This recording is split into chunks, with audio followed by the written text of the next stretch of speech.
할렐루야. 네, 할렐루야. 네, 우리 주님을 찬양합니다. 여러분, 오늘 읽으신 말씀은 신약성경 누가복음 16장 1절에서 13절까지의 말씀입니다.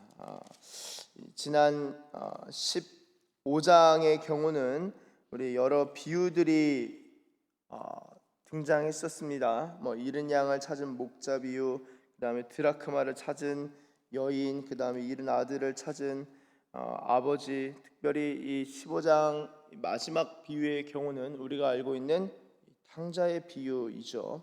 그리고 나서 오늘 16장은 이 청지기에 대한 비유가 나오는데요.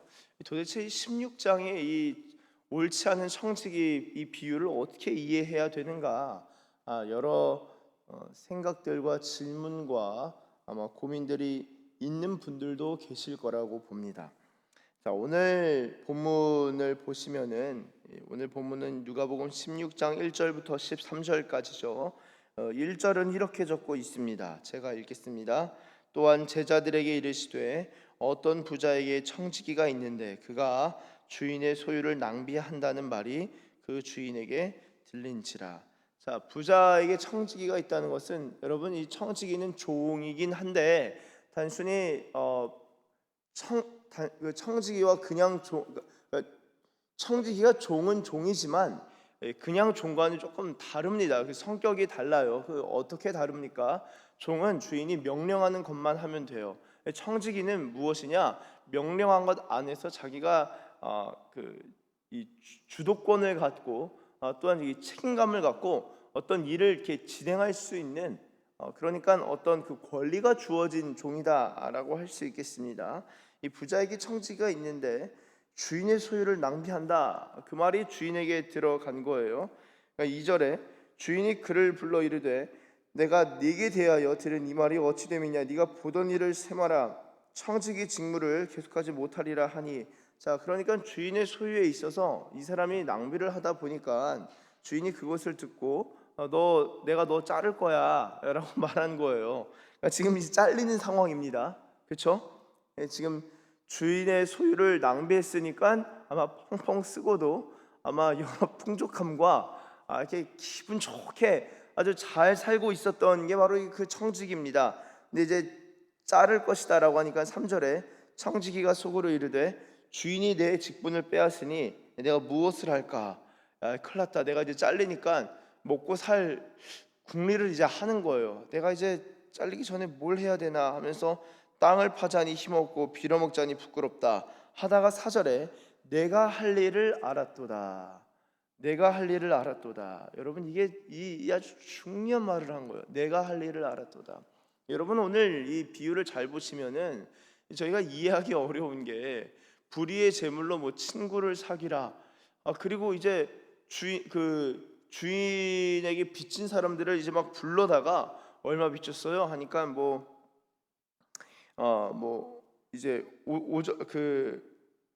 4절 보시면은 직분을 빼앗긴 후에 사람들이 나를 자기 집으로 영접하리라 하고 5절에 주인에게 빚진 자를 일일이 다 불러요. 다 불러서 먼저 온 자에게 얼마나 빚졌냐? 6절에 기름 100말. 자, 증서를 가지고 빨리 앉아서 50이라 써라. 7절에 얼마나 빚졌냐? 밀 100석입니다. 그러니까 80이라 써라.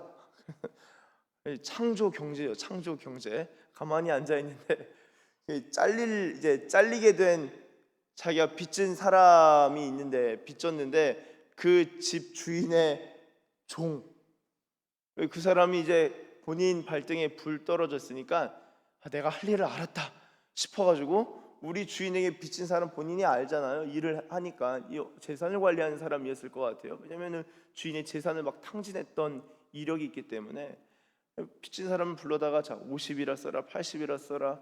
주인에게 있어서는 무엇입니까? 원래는 100이잖아요. 그런데 이거 어떻게 보면 못 받을 돈입니다. 왜냐면 안 갚으면은 못 받는 거예요. 그래서 이제 못 받을 돈일 수도 있는데 그거를 50이든 80이든 받아내려고 하는 거예요. 주인의 입장에서는. 이쪽 사람의 입장에서는 무엇입니까? 이 사람은 100을 생각하니까 갚기가 너무 어려운 거예요. 근데 빚을 원래는 한 1,000만 원 빚졌는데 500만 원으로 탕감해 줄 테니까 갚을 수 있겠냐? 갚을 수 있다. 그럼 500이라 써라. 계속 하다 보니까 또 마음에 걸려요. 한 800은 어떠냐 당신은. 그러니까 그래도 깎아주면 감사하죠. 갚아보겠습니다 하는 거예요. 그래서 막 증서를 막 씁니다. 창조 경제가 이런 창조 경제가 가만히 앉아 있다가 잘릴 사람 때문에 이 빚이 그냥 탕감되는 20% 50% 디스카운트가 막 일어나는 거예요. 그렇게 막 빚을 이제 갚도록 이 사람이 막 도와준 겁니다. 이 주인한테는 돈을 받을 수 있게 하고 어찌됐든 간에 그 다음에 빚진 사람들한테는 그 짐을 좀 가볍게 해주도록 가볍게 하도록 가벼워지도록 본인이 막 선심을 막 쓰는 거예요. 자, 그런데 재미난 게 8절을 보세요. 8절의 평가를 보십시오. 주인이 이 옳지 않은 청지기가 이를 지혜 있게 하였으므로 칭찬하였다. 여러분, 이게 좀 이해가 안 됩니다. 진짜 칭찬할 만한 일이라면은 백석 백말 이렇게 진 사람한테 가서 무조건 지금 갚아라 뜯어내야 되는데 어떻게 보면 주인의 재산에 또 피해를 입힌 거잖아요 라고 생각할 수 있겠지만, 제가 앞서 말씀드린 대로 어떻게 보면 못 받을 수도 있는 것들인데 어떻게 해서든지 그걸 다 받아내는 것입니다. 이것에 대해서 성경이 기록하는 것, 예수님이 평가하는 것은 이거를 지혜 있게 하였다라는 거예요. 지혜. 그래서 이 세대의 아들들이 자기 시대에 있어서는 빛의 아들들보다 더 지혜로움이니라. 우리 9절 한번 같이 읽어보도록 하겠습니다. 시작. 내가 너희에게 말하노니 불의의 제물로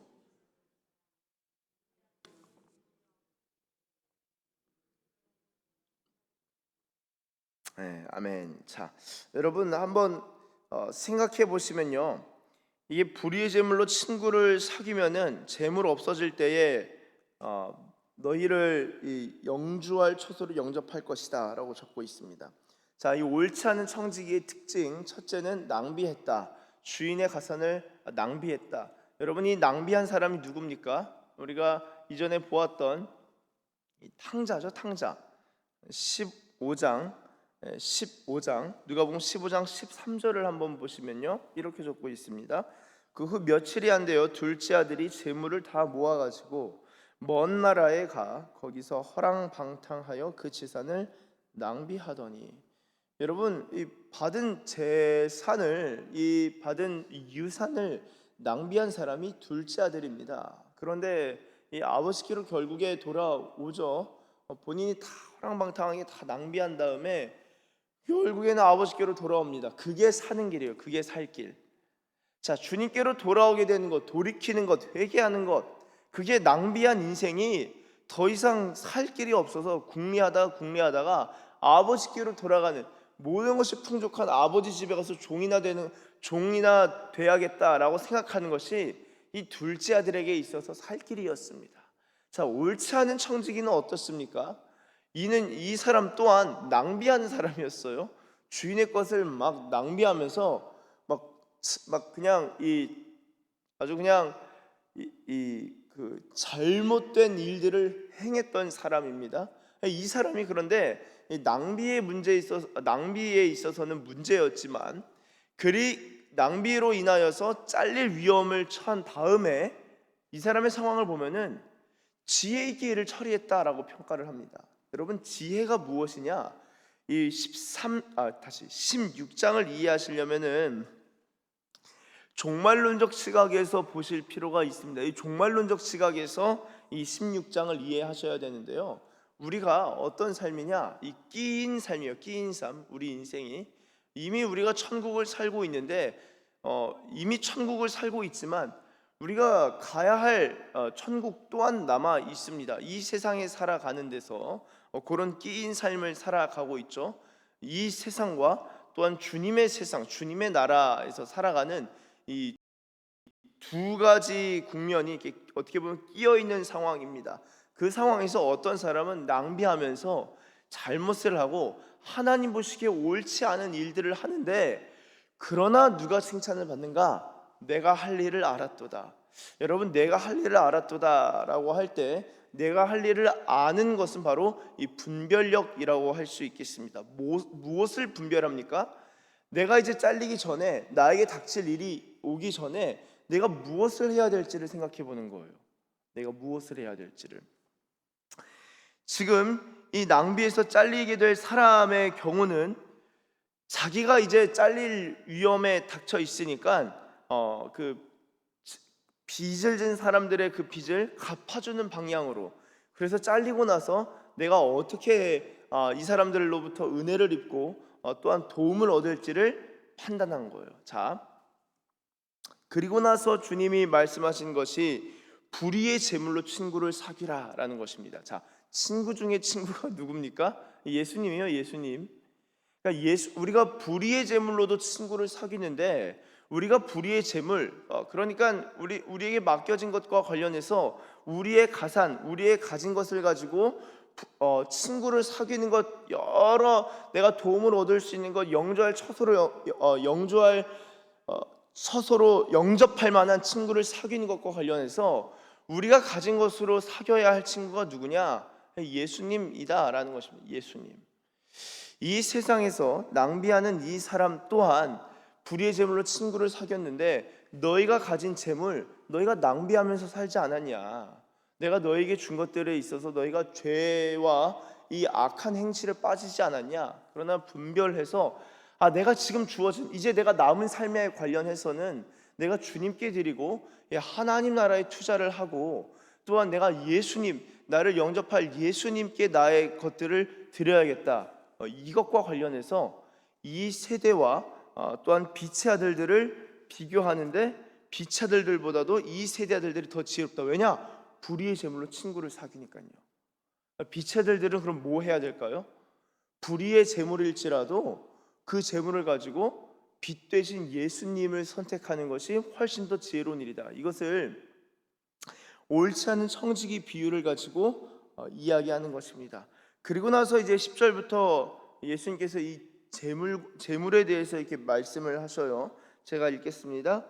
지극히 작은 것에 충성된 자는 큰 것에도 충성되고, 지극히 작은 것에 불의한 자는 큰 것에도 불의하니라. 여러분, 이것에 대해서 이 학자 내지는 주석하고 주의하는 사람들이 어떻게 또 보냐? 지극히 작은 것을 이제 이 세상의 재물이라고 보기도 하고요. 그리고 큰 것은 이 하나님 나라, 다가올 하나님 나라에 있어서 영원하고 참된 것을 의미한다라고 이렇게 해설하기도 합니다. 그러니까 이 세상에서 지극히 작은 것, 이 세상의 재물은 정말 지극히 작다는 거예요. 이렇게 생각할 수도 있어요. 안 그래도 가진 것이 되게 적으니까 지극히 작은 것 아니야? 할 수 있겠지만, 부자일지라도, 그 부유한 집에서 일하는 청지기일지라도 이 세상의 것들이 사실 주님의 입장에서는 지극히 작은 거라는 거예요. 지극히 작은 거.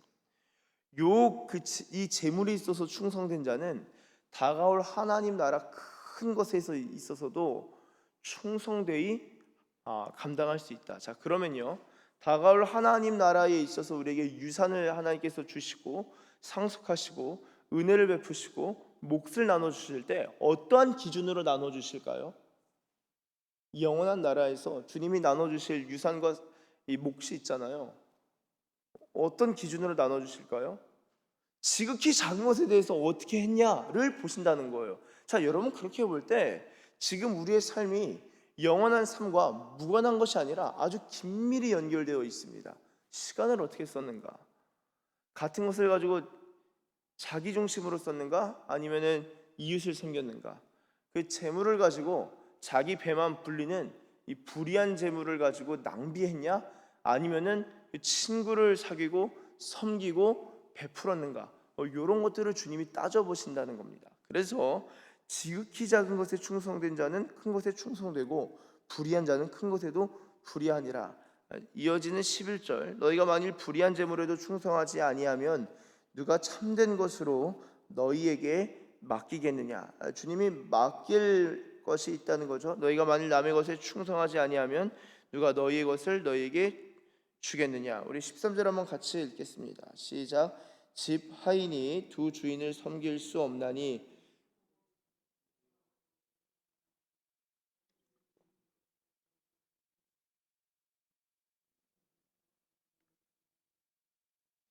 아멘. 자, 예수님께서 이 말씀을 마무리하시면서 지파인이 두 주인을 섬길 수 없다. 이를 미워하고 저를 사랑하거나 혹 이를 중히 여기고 저를 경히 여길 것임이니라. 너희는 하나님과 재물을 겸하여 섬길 수 없느니라. 자, 재물에 대한 말씀을 하시고 오늘 본문을 마무리 하는 것으로 볼 수 있는데요. 재물을 어떻게 사용하는 것이 가장 지혜로운가? 오늘 본문에 사실 답이 다 나와 있습니다. 주님이 우리에게 이 재정을 맡기셨어요. 어떻게 사용하는 것이 가장 지혜로운가? 첫째는 무엇이냐? 여러분, 이 돈이 상당히 무섭습니다. 진짜 제가 전에도 말씀드렸지만 돈 있으면요 이제는 건강도 살 수 있잖아요. 이 돈이 최고예요. 돈으로 교회도 지을 수 있고 돈으로 뭐 할 수 있는 게 상당히 많습니다. 그런데 이 가나안에 고대 근동의 신들이 있죠. 뭐 바알, 아세라, 뭐 밀곰, 그모스 여러 신들이 있는데 이 지금까지 이 인류 역사에 있었던 신들 있죠. 그 신들의 종합하면요 그 신들은요 이 신 하나를 뛰어넘을 수 없습니다. 그 신이 무엇이죠? 바로 이 맘몬이라는 신이에요. 재물. 그러니까 모든 신의 속성은요 이 재물과 관련이 되어 있습니다. 재물, 재정과 관련되어 있어요. 이 돈입니다.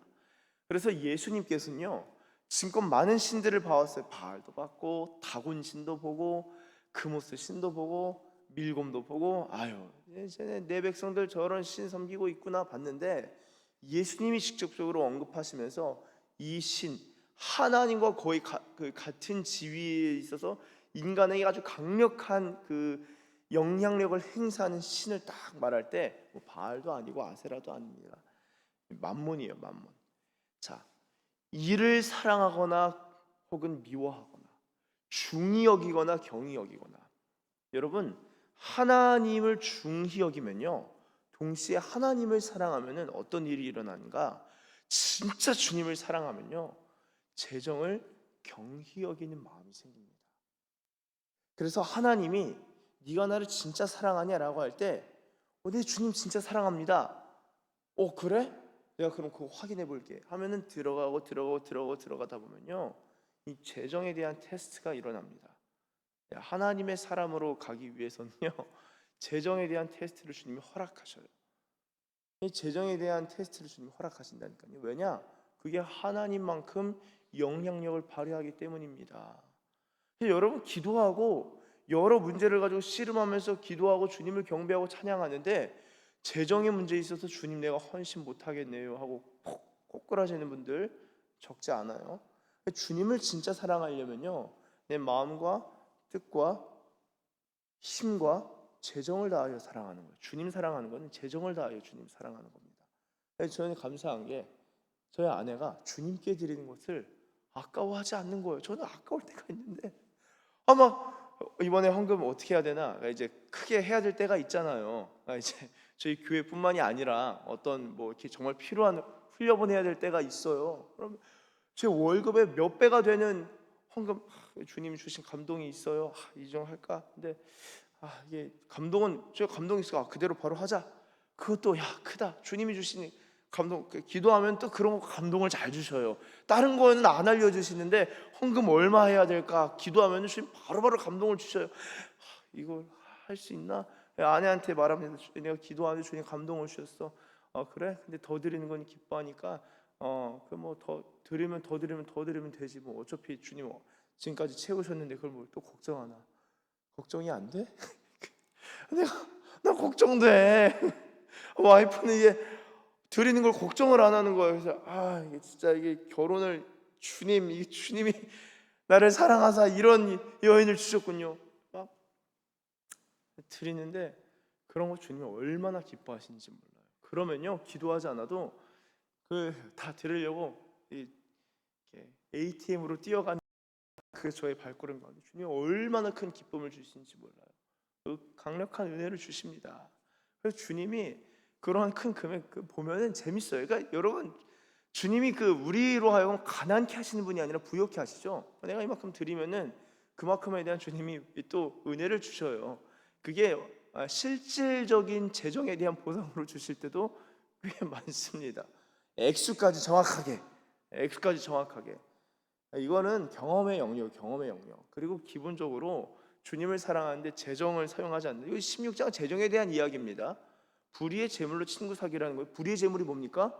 이 세상에서 주님이 우리에게 주신 재정들이에요. 재정. 그 우리가 지금 낭비하는 겁니다. 주인의 뜻대로 여러분 하나님 뜻대로 쓰세요? 여러분 식사하실 때도 기도하시면서 주님 뜻대로 쓰십니까? 어떤 재정 쓰실 때? 아니죠. 우리가 사실 낭비하면서 쓰거든요. 그런데 주님, 야, 너 그 위험하다 경고하실 때, 아 이거 어떻게 해야 되나 할 때 불의의 재물, 우리에게 맡겨진 이 세상의 재물을 가지고 베풀고 친구를 사귀고 영원한 것들을 투자하는 것, 그 주님이 분별력 있는 일, 내 할 일을 알았도다, 그 주님 칭찬하시는 것이다. 그 지혜에 대해서 칭찬하시는 대목이 오늘 본문입니다. 여러분 재정을 가지고 주님 사랑하는 거예요. 이게 저도 늘 그런 이 도전이 있고, 그럴 때 주님 앞에 제가 그 진짜 재정을 가지고 주님을 사랑하고 싶어서 그래도 아내와 합의가 되고 아내가 저보다 한 수 더 뜨기 때문에 얼마나 감사해요. 저도 그렇게 하기 때문에 말씀드릴 수 있는 거예요. 여러분 재정을 가지고 주님 사랑하시길 바랍니다. 불의의 제물로 예수님을 사귀는 거예요. 불의의 제물로 예수님을 사귀면요, 주님이 작은 것에 있어서 충성하였구나, 큰 것을 맡긴다, 심지어 작은 것에 충성하였구나, 이 세상 살면서 필요한 거 내가 다 채울 것이다, 주님이 약속하시고 말씀하시고 은혜를 베푸십니다. 저는요, 우리가 하나님과 재물을 겸하여 섬길 수 없다라는 말씀을 좀 깊이 생각하면서 이 재정 또한 주님의 주권 아래 철저하게 순복하고, 재정의 영역이 있어서 내가 정말 주님을 사랑합니다라고 고백하고, 그리고 이 돈 없으면요, 없는 대로 다 살 수 있어요. 그리고 주님이 다 베풀어 주십니다. 일단은 안 아프게 해주세요. 병원비 안 들게. 그뿐 아니라 다양하게 있습니다. 별로 감동이 없으신 것 같은데 여러분 하나님 채워주시는 게 상당히 많은데, 이 불의의 제물로 예수님을 사귀고 모든 재정에 있어서 하나님의 주권을 인정하고 하나님께 드릴 수 있고 재정을 가지고 주님을 사랑할 수 있는 그러한 지혜자들 되시길, 내 할 일을 알게 되는 그런 분별력이 있으시길 예수님의 이름으로 축원합니다. 기도하겠습니다. 하나님 감사합니다. 주님, 이 세상의 재물이 상당히 커 보이고 재물이 없이, 재정이 없이는 내가 아무것도 못하겠다라는 주님 그러한 생각이 있는 그러한 생각이 참 우리 가운데 많고 팽배한 것 같습니다. 그러나 주님, 우리가 두 주인을 섬길 수 없음을 고백합니다. 두 주인, 하나님이냐 재물이냐, 주님 겸하여 섬길 수 없는데 우리가 낭비하기도 하고 우리가 주님이 주신 것들에 있어서 지혜롭게 하나님 섬기고 살지 못했을지라도 하나님, 내가 할 일이 무엇인지 명확히 깨닫고 이제는 주어진 것을 가지고 하나님 나라에 투자하고, 주어진 것을 가지고 하나님 불의한 재물, 이 세상의 재물일지라도 그 세상의 재물을 가지고 친구를 사귀고 무엇보다 예수님을 사귀고 하나님 나라에 드리면서 하나님 살아갈 수 있는, 재물을 경히 여길 수 있는, 또한 때로는 미워할 수 있는, 그럼으로써 지혜롭게 사용할 수 있는 지혜를 더하여 주시옵소서. 우리가 마음을 다하고 뜻을 다하고 힘을 다하고 재정을 다하여 주님을 사랑할 수 있는 하나님의 사람들 다 되게 하여 주시옵소서. 그러한 사람들로, 그러한 지혜자들로 우리를 세워가실 줄 믿고 감사드리며 예수님의 이름으로 기도드립니다. 아멘.